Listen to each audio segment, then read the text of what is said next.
Bismillahirrahmanirrahim.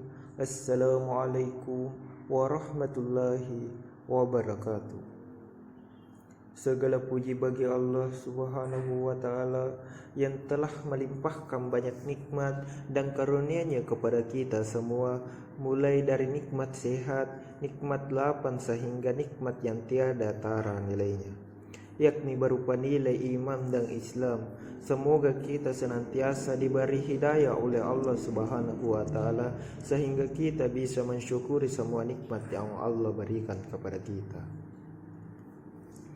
Tak lupa pula kita selawat serta salam kita panjatkan dan curahkan kepada Nabi Muhammad sallallahu alaihi wasallam beserta keluarga dan sahabat-sahabatnya yang telah menuntun kita atau pada umatnya dari zaman jahiliyah ke zaman yang terang benderang, yakni adil al-Islam wal iman. Semoga kita semua kelak mendapat syafaatnya di yaumul akhir.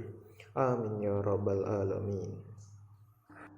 Hadirin yang dimuliakan oleh Allah Subhanahu wa Ta'ala, pada kesempatan kali ini saya akan menyampaikan ceramah singkat tentang adab mendirikan sholat dan hikmahnya. Allah Subhanahu wa Ta'ala dan Rasul-Nya telah banyak memberikan tahu dan firman-firman-Nya kepada kita bahwa mendirikan sholat sangatlah penting. Rasulullah Shallallahu alaihi wasallam bersabda yang artinya, sholat adalah tiang agama.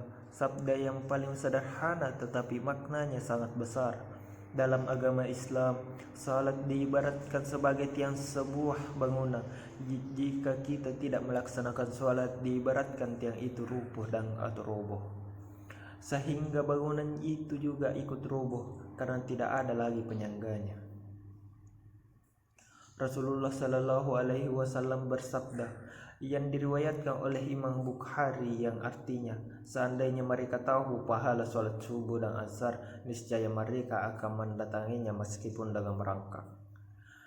Dalam setiap sholat subuh yang kita jalankan terhadap banyak keutamaan yang bisa kita dapatkan. Salah satunya keutamaan yang didapatkan dalam melaksanakan sholat subuh yaitu mendapatkan persaksian dari malaikat subuh.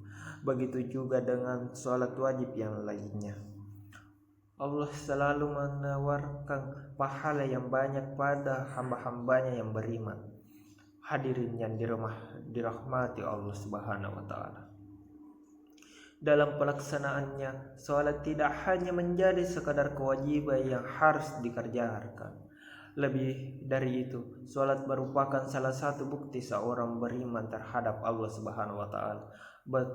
Berapa banyak sekarang manusia yang dengan mudahnya bahkan tanpa ada rasa sesal meninggalkan sholatnya. Berapa banyak orang yang senantiasa meninggalkan sholat subuhnya karena menonton bola semalaman. Berapa banyak pekerjaan rela meninggalkan sholat demi kebahagiaan dunia semata. Pertanyaan-pertanyaan tersebut sudah seharusnya kita membuktikan dengan selalu menjalankan sholat wajib dalam keadaan apapun. Dalam sebuah hadis sahih yang menjelaskan bahwa yang membedakan antara orang mukmin dengan kafir adalah sholatnya. Allah Subhanahu wa Ta'ala berfirman dalam Quran surah Al-Maun ayat 4-5 yang artinya, makna celaka orang yang sholat, yaitu orang-orang yang lalai terhadap sholatnya. Dalam surah ini Allah Subhanahu wa Ta'ala mengawali kata celaka bagi orang-orang yang lalai dalam sholatnya, karena kalimat celaka ini seringkali oleh Allah digunakan untuk menasihati orang kafir. Dengan artian lain, bahwa orang yang lalai terhadap sholatnya maka disejajarkan dengan orang kafir. Sehingga tidak heran jika dalam hadis Nabi Muhammad sallallahu alaihi wasallam yang telah dijelaskan sebuah bahwa yang menjadi perbedaan antara mukmin dan kafir adalah dari sholatnya. Sholat bukan hanya sekadar rutinitas atau ritual semata. Jika diamalkan dengan sungguh-sungguh, sholat akan mendatangkan ketenangan hati dan keselamatan dalam hidup dunia maupun akhirat nantinya. Ada beberapa hikmat sholat yang perlu diketahui setiap muslim, yaitu yang pertama, mencegah dari perbuatan mungkar. Sholat yang dilakukan dengan khusyuk akan membentuk pribadi yang mencegah seorang muslim dari perbuatan buruk. Allah Subhanahu wa taala berfirman dalam Quran surah Al-Ankabut yang ayat 45 yang artinya, bacalah kitab Al-Quran yang telah diwahyukan kepada Nabi Muhammad dan dilaksanakan sholat. Sesungguhnya sholat itu mencegah dari perbuatan keji dan mungkar. Dan ketahuilah mengingat Allah, sholat itu lebih besar keutamaannya dari ibadah yang lain. Allah mengetahui apa yang kamu kerjakan. Jika seseorang melakukan sholatnya dengan khusyuk, itu artinya dia sadar bahwa Allah Subhanahu wa taala selalu mengawasi. Jika sudah memiliki kesadaran seperti itu, kecil kemungkinan orang tersebut akan melakukan perbuatan buruk atau maksiat. Jika ada orang melaksanakan sholat tetapi tetap melakukan maksiat, artinya ia tidak mengamalkan dengan khusyuk atau sungguh-sungguh. Jadi ia belum bisa merasakan kehadiran Allah dalam hatinya. Yang kedua, mendidik menjadi pribadi yang disiplin. Sholat dapat mendidik seorang muslim menjadi pribadi yang disiplin. Setiap muslim dituntut untuk menghargai waktu dengan sebaik-baiknya, memaksimalkan setiap kesempatan yang ada, dan mempertahankan eksistensi dari sebagai seorang khalifah di muka bumi. Sholat adalah ibadah yang dilakukan pada waktu-waktu tertentu. Bila sudah tiba waktunya, harus segera dilaksanakan, sehingga secara tidak langsung perintah sholat tepat waktu mengerjakan semua untuk disiplin dan bertanggung jawab. Yang ketiga, melatih menjadi pribadi yang tangguh. Sholat dapat melatih diri menjadi pribadi yang tangguh, dapat tidak cengeng ketika menghadapi masalah. Dalam Al-Quran surah Al-Ma'arij ayat 19-23, Allah berfirman, sesungguhnya manusia diciptakan untuk bersifat keluh kesah lagi kikir. Apabila ia timpa kesusahan, ia berkeluh kesah, kecuali orang-orang yang mengerjakan sholat, yang mereka konsistensi mengerjakan sholatnya. Kesimpulannya, orang yang sering berkeluh kesah biasanya tidak mempunyai kesadaran hidup. Ia mudah goyah dan terombang-ambing. Sedangkan orang yang khusus pada sholatnya akan merasa memiliki kesadaran hidup, yaitu Allah. Jadi, jika sedang tertimpa musibah, ia akan memohon ampun dan meminta yang terbaik, serta selalu berpikir positif. Hikmah yang keempat yaitu meninggikan derajat. Allah Shallallahu Alaihi Wasallam akan meninggikan derajat dan menghapus kesalahan orang yang melaksanakan sholat. Rasulullah Shallallahu Alaihi Wasallam bersabda, hendaknya engkau memperbanyak sujud kepada Allah, karena engkau tidak sujud kepada Allah satu kali, melainkan Allah akan mengangkatmu satu derajat dan menghapuskan satu kesalahan dari dirimu. Hadis riwayat Muslim dan Tausban. Hikmah yang kelima, membersihkan kesalahan dan dosa.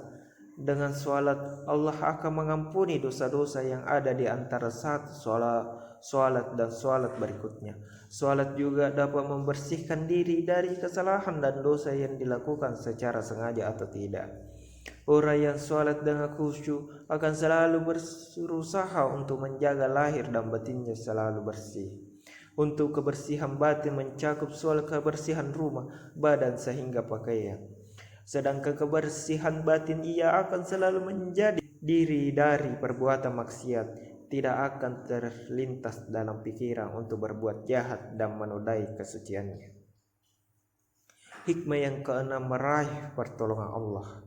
Ketika sholat, seorang hamba berada kepada posisi yang sangat dekat dengan Allah Subhanahu wa taala. Kedekatan tersebut sangat baik untuk dimaksimalkan dengan berdoa dan memohon pertolongannya.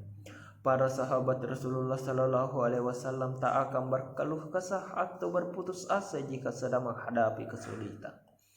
Mereka selalu memohon pertolongan Allah dengan memperbanyak sujud dan ruku, sebab hanya Allah Subhanahu wa taala yang Maha Kuasa dan Maha Penolong. Semoga kita termasuk hamba Allah yang selalu menjadi salat wahyu Allah. Wallahu a'lam. Hadirin yang dirahmati Allah Subhanahu wa taala, sebagaimana yang telah disampaikan oleh Rasulullah Sallallahu Alaihi Wasallam dalam hadisnya mengenai keutamaan salat, maka sebagai umatnya melakukan sholat wajib 5 waktu ini dengan hati yang lapang adalah sebuah kewajiban. Selain itu, dalam menjalankan sholat harus dengan penuh kesyukuran, keikhlasan dan juga keistiqamahan, sehingga kita dapat terhindar dari golongan-golongan orang yang lalai dalam sholatnya. Sebelum saya menyelesaikan ceramah pada hari ini, marilah kita berdoa kepada Allah Subhanahu wa taala agar kita dijauhkan dari perilaku-perilaku orang yang dengan sengaja dengan mudahnya melalaikan sholatnya. Semoga kita selalu diberikan kemampuan untuk saling menasihati dan kebaikan dan menjauhi segala larangannya. Sekian dari saya. Mohon maaf jika ada kata-kata saya kurang sopan. Wabillahi taufiq wassaada. Wassalamualaikum warahmatullahi wabarakatuh.